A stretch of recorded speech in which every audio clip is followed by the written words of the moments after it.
கடவுளை கண்ணால் காண முடியுமா? திருமுருக கிருபானந்த வாரியார் சொன்ன குட்டி கதை. கடவுளை கண்ணால் காண முடியுமா? உன் கேள்விக்கு பதில் சொல்வதற்கு முன் ஒரு கேள்வி. தம்பி, இந்த உடம்பை நீ கண்ணால் பார்க்கிறாயா? என்ன ஐயா, என்னை சுத்த மடையன் என்ற நினைக்கிறீர்? எனக்கென்ன கண் இல்லையா?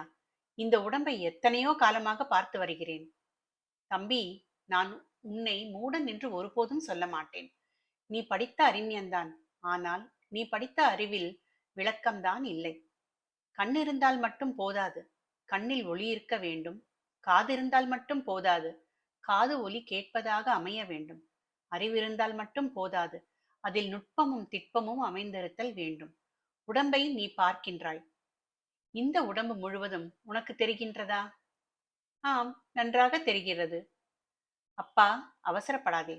எல்லாம் தெரிகின்றதா? என்ன ஐயா, தெரிகின்றது தெரிகின்றது என்று எத்தனை முறை கூறுவது? எல்லாம் தான் தெரிகின்றது. அப்பா, எல்லா அங்கங்களும் தெரிகின்றனவா?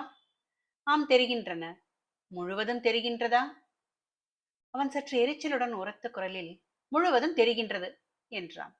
தம்பி, உன் உடம்பின் பின்புறம் தெரிகின்றதா? மாணவன் விழித்தான். ஐயா, பின்புறம் தெரியவில்லை. என்ன தம்பி, முதலில் தெரிகின்றது என்றாய், இப்பொழுது பின்புறம் தெரியவில்லை என்றாய். சரி, முன்புறம் முழுவதுமாக தெரிகிறதா? முன்புறம் முழுவதும் தெரிகின்றதே. அப்பா, அவசரம் கூடாது. முன்புறம் எல்லா பகுதிகளையும் காண்கிறாயா? நிதானித்து கூறு. எல்லா பகுதிகளையும் காண்கிறேன். எல்லாம் தெரிகின்றது. தம்பி, இன்னும் ஒரு முறை சொல். எல்லாம் தெரிகின்றதா? நன்கு சிந்தனை செய்து சொல். ஆம், நன்றாக சிந்தித்தே சொல்கிறேன். முன்புறம் எல்லாம் தெரிகின்றது. தம்பி, முன்புறத்தின் முக்கியமான முகம் தெரிகின்றதா? மாணவன் துணுக்குற்றான். நெருப்பை மிதித்தவன் போல் துள்ளினான். தன் அறியாமையை எண்ணி வருந்தினான்.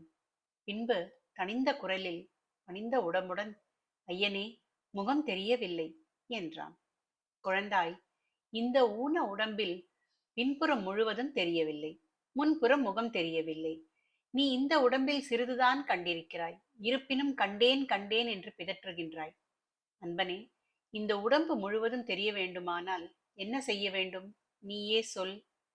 ஐயனே, இருநிலை கண்ணாடிகள் இடையே நின்றால் உடம்பு இருபுறங்களும் தெரியும். தம்பி, இந்த ஊன் உடம்பை முழுவதும் காண்பதற்கு இருநிலை கண்ணாடிகள் தேவைப்படுவது போல் ஞானமே வடிவாய் உள்ள கடவுளை காண்பதற்கு இரு கண்ணாடிகள் வேண்டும். ஐயனே, அந்த கண்ணாடிகள் எந்த கடையில் விற்கின்றன? சொல்லுங்கள். அப்பனே, அவை கடையில் கிடைக்காது. வேதாகமத்தில் விளைந்தவை அவை. அதில்தான் கிடைக்கும். ஞான மூர்த்தியை காண இருநிலை கண்ணாடிகள் வேண்டும். ஒரு கண்ணாடி திருவருள், மற்றொன்று குருவருள். இந்த திருவருள் குருவருள் என்ற இரு கண்ணாடிகளின் துணையால் ஞானமே வடிவான இறைவனை காணலாம். தம்பி, திருவருள் எங்கும் நிறைந்திருப்பினும் அதனை குருவருள் மூலமே பெற வேண்டும். திருவருளும் குருவருளும் இறைவனை காண இன்றியமையாதவை.